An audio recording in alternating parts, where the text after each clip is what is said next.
Tonight on Reporting Scotland, the First Minister hits out at President Trump's latest comments on Gaza. Speaking at a press conference with the Israeli Prime Minister, Mr Trump said he would turn it into the Riviera of the Middle East and that he believes he can resettle people. I cannot go along with what President Trump said last night in any way, shape or form. I think what he said amounts to ethnic cleansing. Also on tonight's programme, the number of homeless children living in temporary accommodation is at its highest level since records began.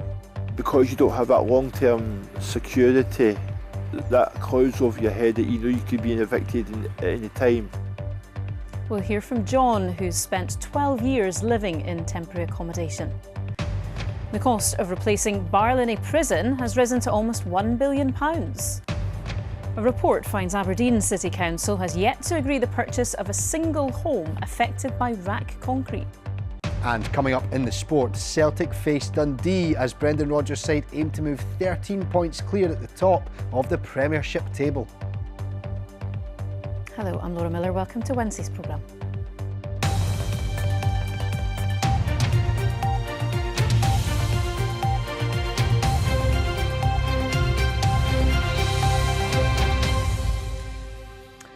His comments have once again sparked strong reaction throughout the international community. President Donald Trump has outlined his vision for the Middle East, a proposal for the United States to take over Gaza and resettle Palestinians in what he called nice homes in neighbouring countries. The First Minister, John Swinney, is among many political leaders to condemn the idea, calling it a form of ethnic cleansing. Meanwhile, the Prime Minister, Sir Keir Starmer, said the people of Gaza must be allowed to return and rebuild their homes. Here's our political editor, Glenn Campbell. At a Washington news conference with Israel's Prime Minister, President Trump surprised the world by suggesting Gaza could be taken over by the United States and perhaps one day emerge as the Riviera of the Middle East. The U.S. will take over the Gaza Strip, and we will do a job with it too. We'll own it and be responsible for dismantling all of the dangerous unexploded bombs and other weapons on the site. This proposal would require up to 1.8 million Palestinians to be resettled in other countries. The First Minister, on a visit to a Fife industrial site, condemned the Trump plan as unacceptable and dangerous. I cannot go along with what President Trump said last night in any way, shape or form.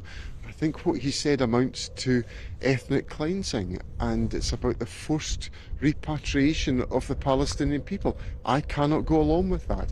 So 2 months after an apparently cordial phone call with Donald Trump, the First Minister is now challenging him directly on the Middle East. This is also a challenge to Labour here at Holyrood and at Westminster, where UK foreign policy is made, for them to speak out in similar terms. In the Commons, in answer to the Liberal Democrats, a more diplomatic position from the Prime Minister on the future of Palestinians in Gaza. They must be allowed home, they must be allowed to rebuild, and we should be with them in that rebuild on the way to a two-state solution. Gaza is in ruins after more than a year of fierce fighting involving Israeli forces and Hamas. So can President Trump broker a lasting peace? Either the man is completely delusional or badly advised, or he's just like a dreamer, where, I mean, if it was that simple, it would have happened 8 years ago. I welcome any suggestion, however wild or crazy, that might one day lead to some peaceful solution in the Middle East. Whatever Gaza's future, it will take many years to rebuild this war-torn territory over which so much blood has been spilt. Well, Glenn joins me now. And Glenn, John Swinney has been pretty diplomatic in his language about President Trump since the election, but he has been pretty unequivocal here.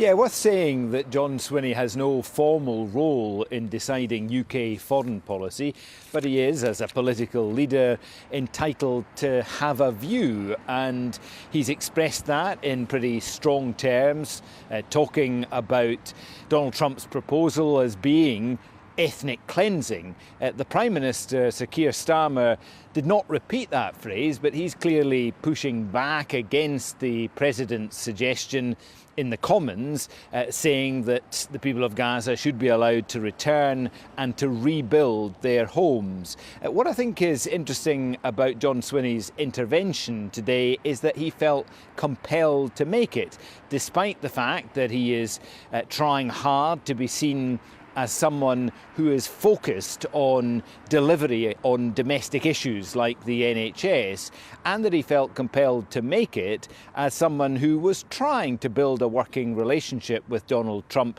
in that initial phone call a couple of months ago. If that call was, as the Scottish Government described it, positive in tone, I think if he'd managed to catch a word with President Trump today, it would have been a much more strained conversation. OK, Glenn in Edinburgh, thank you. And Martin Geisler and I were talking about this very story on Scotcast today, BBC Scotland's new podcast. In it, the former First Minister, Humza Yousaf, who has family in Gaza, made his thoughts clear. That full conversation is available now on BBC Sounds. The number of homeless children living in temporary accommodation is at its highest level since records began in 2002. That's according to the latest Scottish Government figures. There were more than 10,000 children in temporary accommodation in September last year. Overall, figures show a 4% rise in the total number of households assessed as homeless, bringing the total to almost 17,500. But another more visible trend is a rise in people sleeping on the streets. More than 900 people say they'd slept rough at some point in the previous 3 months. Richard Forbes reports. Because you don't have that long-term security, that clouds over your head that you know you could be evicted at any time. John spent 12 years living in temporary accommodation. He says he lost his previous property when he returned from holiday to discover his flatmate hadn't paid the rent. From like thinking you've got a house to 6 hours later being in a hostel, homeless, not knowing what your situation is, not knowing what your future is, it was quite of a shock. Last May, the Scottish Government declared a national housing emergency in recognition of the number of people waiting for permanent accommodation. Extra measures and funding were introduced to try and increase the amount of available properties. We're trying to work as hard as we possibly can to reduce the number of people that are waiting. And as I said, we're starting to see that in Edinburgh and Fife, where we've seen reductions in voids. And in Glasgow, for example, have done very well also in reducing empty homes. Those waiting for new homes to become available are being housed in temporary accommodation, including bed and breakfasts and hostels. There were more than 10,000 children in temporary accommodation in September last year, the highest number since records began more than 2 decades ago. There's far too many children who were homeless and in temporary accommodation back when the Parliament declared a housing emergency that will still be in temporary accommodation today. And they deserve answers. They deserve to know when they're finally going to get a place to call home. This charity project in Pilton in Edinburgh provides people with household goods to help them get settled once they find a new home. I think that's okay for me. Aye, not there, lovely. But for families stuck in temporary accommodation, they say it can be very challenging. Well, some families might have grown up in, say, here in Pilton, but actually their temporary accommodation might be in Wester Hailes, so their kids have to travel from Wester Hailes to the local primary school, which is round the corner. So people lose their support networks. Today's statistics also revealed that 9% of applicants had spent time sleeping rough. As the housing waiting list continues to grow, it seems it will be a while until everyone in Scotland has a permanent roof over their head. Richard Forbes, reporting Scotland. The contracts have been signed and Glasgow's long-awaited new prison has been given the green light, but at a cost of almost £1 billion, a huge increase on the original estimates. The Scottish Government insists the building on an old gasworks north-east of the city is properly priced and will make Scotland safer. Aileen Clark reports. It's Scotland's largest and one of our oldest prisons, but at 143 years old, Barlinia is no longer fit for purpose. That's no surprise to the prisoners serving their terms here or the staff keeping a watch in these Victorian halls. What replaces this will cost almost £1 billion, around 10 times the original estimate. Sound familiar? But the Scottish Government firmly denies this could be another problematic procurement like the ferries. Absolutely not. As I've said, original estimates were as a result of earlier designs based on a much smaller prison. So we're now reached the stage where this project has the full go-ahead. It will be completed in 2028. It's a significant investment that will result in a safer Scotland. Barlinnie became notorious in the 1980s when rooftop protests showed prisoners kicking against the conditions and regime then. In modern times, there are other challenges. 1,383 prisoners were unlocked from cells in here this morning. Now that's almost 400 more than Barlinnie was designed for. Now the new prison that's going to be built is certainly going to be bigger. But even then, if it was to try to accommodate all the prisoners that woke up here this morning, it would be 39 beds short.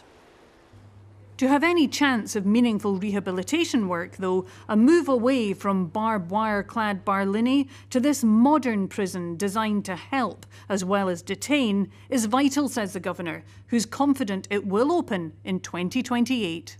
I've been fully involved in the design. I'm fully involved in the whole process so far. It's an operationally led design. We're working with a company that's got a brilliant track record in prison build to time and cost and quality. My job is to make sure that time and cost and quality as equally is delivered here in Scotland. He won't be the only one keeping a close eye on this latest substantial Scottish Government procurement project. Aileen Clark, reporting Scotland, Glasgow. To some of the day's other stories now. And a man who pled guilty to attempting to murder his wife has been sentenced to 7 years and 4 months in jail. William Budge drove his vehicle straight at Sandra Budge before performing a U-turn in order to hit her again. The incident, which happened in Edinburgh last April, left Mrs Budge with a number of serious internal injuries. Your conduct in the attempted murder was caught on video and is quite horrifying to watch. You used your car as a weapon and drove it at and over your wife. Having done that, you made a U-turn and went back and drove over her a second time. The callousness and cruelty of your acts are astonishing. Workers at the Grangemouth oil refinery have been sent redundancy letters by their employer Petroineos. The site, which is Scotland's only oil refinery, is to cease operating by the end of March, with the loss of more than 400 jobs. A fuel distribution hub will remain at the site and around 65 workers will be retained. 2 rape survivors who are calling for changes to the parole process say their meeting with the First Minister and Justice Secretary was productive and empowering. Ellie Wilson and Hannah McLaughlin say the system, which determines when certain prisoners can be released early, needs to be reformed to make it less stressful for victims. Katie Hunter reports. Coming to Parliament to talk about parole, Hannah McLaughlin and Ellie Wilson want changes to the system. Ellie's been told she won't be allowed to attend her rapist's parole hearing next week. She doesn't think that's fair. I feel utterly shocked and appalled by it. I can't believe that our justice system is so secretive. The way they justified it was by telling me that it wasn't in the interests of justice for me to attend, which I cannot fathom. It's the Parole Board's job to assess whether it's safe for certain offenders to be released and serve the rest of their sentence in the community. It says it doesn't comment on individual cases. Ellie and Hannah are also calling for victims to have their rights and the parole process better explained. And they also say that if offenders continue to deny guilt, that greater weight should be given to that when decisions about early release are being made. Some of their demands would require law changes, which is why they're lobbying MSPs. They say their meeting with the First Minister and the Justice Secretary was productive. I think they were genuinely interested to hear what we had to say. We're really grateful that they took the time to meet with us. I think they definitely appreciate and are seeing the importance of and how effective it can be to hear the voices of survivors and making sure that they are taking that into consideration. I really want victims to have the right to attend their attackers' parole hearings, and if that requires legislative change, then I think that that's what's necessary and we need to progress that immediately. The Justice Secretary said she appreciated the opportunity to hear from Ellie and Hannah, and although the parole board is independent, she'll continue to listen to victims and consider ways to further improve the system. Hannah and Ellie say they'll continue their campaign to change the parole process. Katie Hunter reporting Scotland, Edinburgh. Tonight's main news again. The First Minister says President Trump's latest comments on Gaza amount to a proposal for ethnic cleansing. Still to come in the sport, ahead of a big weekend in Scottish boxing, we hear from the man going for the British title.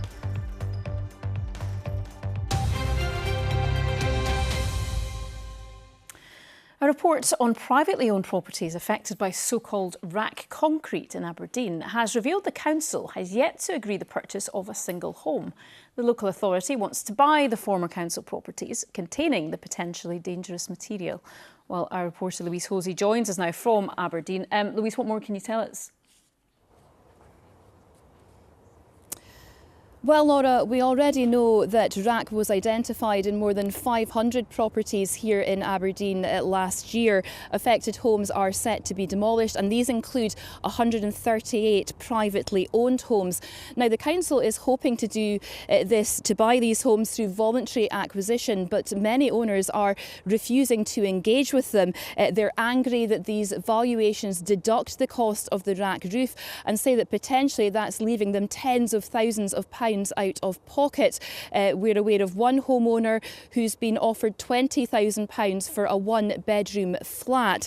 Now, this report says as of the 20th of January, no agreements have been reached with private owners. 4 people have indicated that they might accept an offer. Residents have also put forward 2 alternative proposals for the council, ring-fencing a group of houses and replacing the roofs, or providing residents with houses at a pre-RAC value in a different location.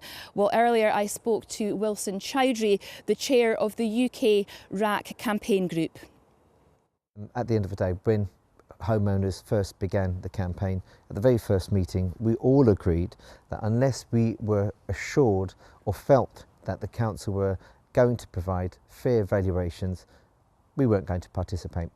And that's in essence what's happened. Well, if they're looking at anything where I'm potentially going to be losing tens of thousands of pounds, as far as I'm concerned, it needs to go to a full statutory public inquiry, and that's what I'll be fighting for. And I'll be fighting for that by any means possible. Strong words, Louise. What the council saying about it? Well, this matter was due to be discussed at a council meeting this afternoon, but they ran out of time and it's going to be rescheduled for some time in the next 2 weeks. The council's previously said that each property is considered on its own merit, and it says that it's in continuing discussions with the UK and Scottish governments on the issue of funding. OK, Louise in Aberdeen, thank you. OK, let's get tonight's sport now with Lewis. Hello. Hello there, Laura. Thank you very much.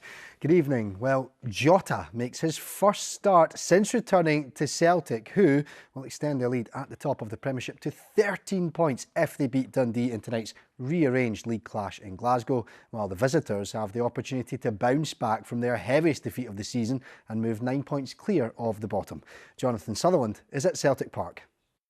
It was just last month that these sides met in a thrilling match at Dundee's Dens Park. It finished 3-3, but it's going to be a tough task for Dundee to repeat that sort of performance here tonight at Celtic Park. This is a place where they haven't won in 23 years, and on top of that, Dundee are coming off the back of a 6-0 hiding from Heart of Midlothian at the weekend. And of course they face Celtic, who've been utterly dominant in the Premiership this season. Celtic coming off the back of a slightly underwhelming transfer window. No replacement for star striker Kyogo, who left for France. But despite all that, domestically Celtic of course in a huge position of strength tonight.